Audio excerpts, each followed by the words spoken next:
Music TV. Blessed risings, good afternoon, or good evening, depending on where in the world you are tapping in from.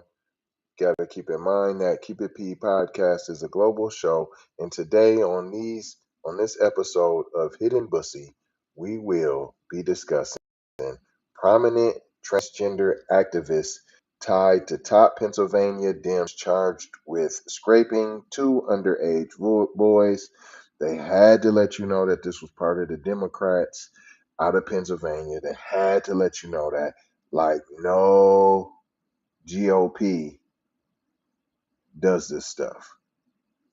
Like, there's no fondulation of boys on the GOP side. No, this is a problem on both sides, both parties, two wings, same bird, flapping all around in bussiness.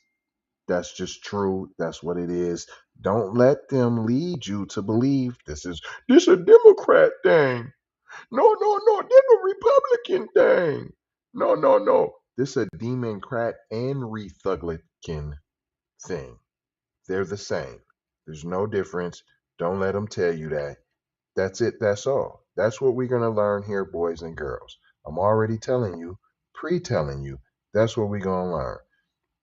A prominent transgender LGBT activist in Philadelphia who campaigned for and endorsed several top Democrats. Oh, because that's the most important thing, that they was with Democrats. Not the two little boys that got fondled on and that changed their lives. Not the fact that she LGBTQ and place to be activist and she fondling on people. And that's what we tried to tell you, that once you start doing this and you open up the door, you got to watch them. We said that. Not all of them like that. You can't just talk about all of them. We don't talk in absolutes over here.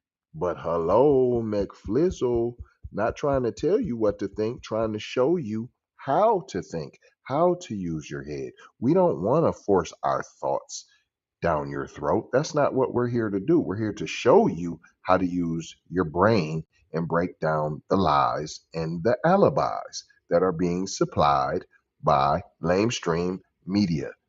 That's what we're here to do. So the Bussy member, who was endorsed by several top Democrats in the Commonwealth, was arrested this week on several charges, including scrape and assault of two young boys. Kendall Stephens, see that Kendall still, because it can be androgynous, it can be a male or a female. Kendall, that could be a boy. Kendall, that could be a girl. Kendall Stephens, 37, was arrested Monday and charged with scrape, involuntary assault, unlawful contact with minors, and indecent assault against two victims less than 13 years old, along with charges including corruption of minors and endangering the welfare of children. Stephens, a transgender woman who is biologically male, that's a mouthful. This gay dude, rose to prominence in 2020 after being the victim of a brutal crime believed by many to be a hate crime in which the attacker, Tanisha Waring, ended up pleading guilty to aggravated assault and conspiracy. See, no, what happened is Tanisha knew that cuz needed a whooping. Fam had been messing around, been bussying around town and fondulating, been doing that, and cuz knew, but didn't want to call herself snitching. It's not snitching unless you're involved in the bussylation. Then, was it Tamisha is a culprit too. But it sounded like to me she was a hero. Nearly 3 years ago, Kendall Stephens endured a frightening crime that was intended to demean and silence her, District Attorney Larry Krasner said. While you was caping, what's your hidden bussy, sir? Instead, Ms. Stephens continues to speak out loudly on behalf of other queer victims of violent crime, all while he's committing violent crime, all while pursuing graduate studies, no, all while pursuing bussy and fondling on kids. This criminal case is now closed, but Ms. Stephens will never stop fighting for the respect, support, and protections that queer people deserve in order to live safely, freely, and joyfully. Well, them little boys ain't living safely, freely, and joyfully. The arrest of Stephens sparked a firestorm on social media from those pointing out Stephens' ties to various political campaigns and some saying the penalty for alleged crimes should be significant. Why do we care what position uh, uh, why do we care about the ties to political campaigns? He fondled on little kids. Why isn't that the focus? I'm confused here. Republicans, that's the only thing y'all care about. And we know these was probably two little black boys. So we don't care about them Negro boys. We wanted to get us some. Sure, we mad because we didn't get a sniff. In an Instagram post last year, Stephens posted a photo with Senator Bob Casey thanking him for giving me a platform to speak, adding Casey was a true ally to the community. Kendall campaigned for the governor of PA, Democrat. Gotta let you know. Libso's TikTok posted on X along with photos of Kendall standing alongside prominent Democrats in the Commonwealth. Kendall also supported the Philadelphia DA, Larry Krasner. He's a Democrat. He's also friendly with Senator Bob Casey and calls him an ally. 37-year-old transgender Kendall Stephens has been arrested for allegedly scraping two minors under the age of 13. Colin Rugg, co-owner of Trending Politics, posted on X, "This is why the death penalty exists. You know they ain't getting no death penalty, and you know you ain't never pushed for no death penalty of no assault on no black boy. Shut up." These allegations are adherent.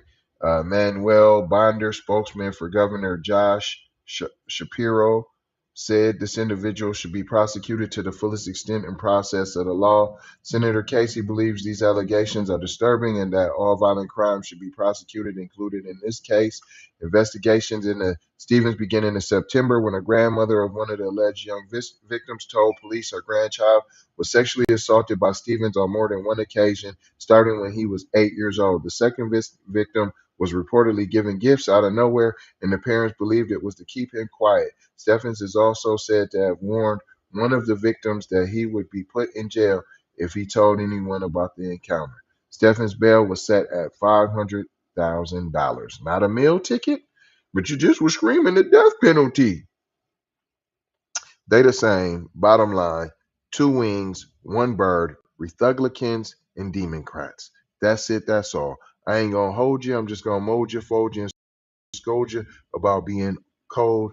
Gonna leave you with 4 words as we always do around this time. Subscribe for the vibe, like for the spike, comment your vomit, and share if you dare. If you care about getting black empowerment everywhere.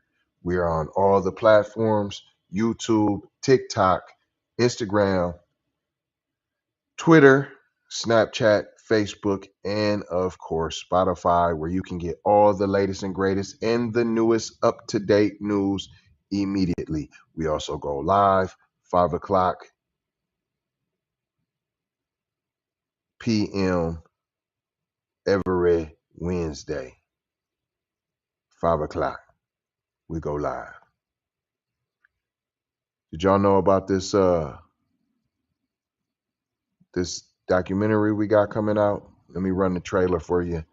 My name is Cedric Blackman, and I'm a contributor of Abolish, the Slave Patrol, a documentary that will crack open the door on a hidden truth about our present. It's a truth about the roots of something too many of us take for granted: American policing. We like to believe our systems evolved organically, but Abolish, the Slave Patrol, exposes a chilling reality.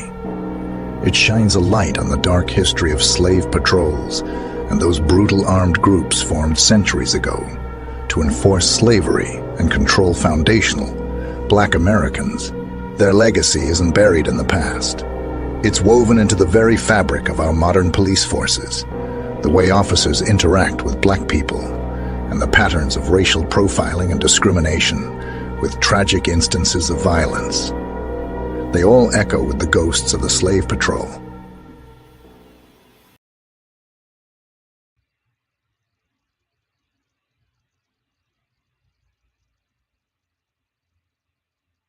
Love, peace, blessings, and aloha. I gotta go high for sure high. You already know how. Big Brother Light Bright Supreme Almighty, signing off.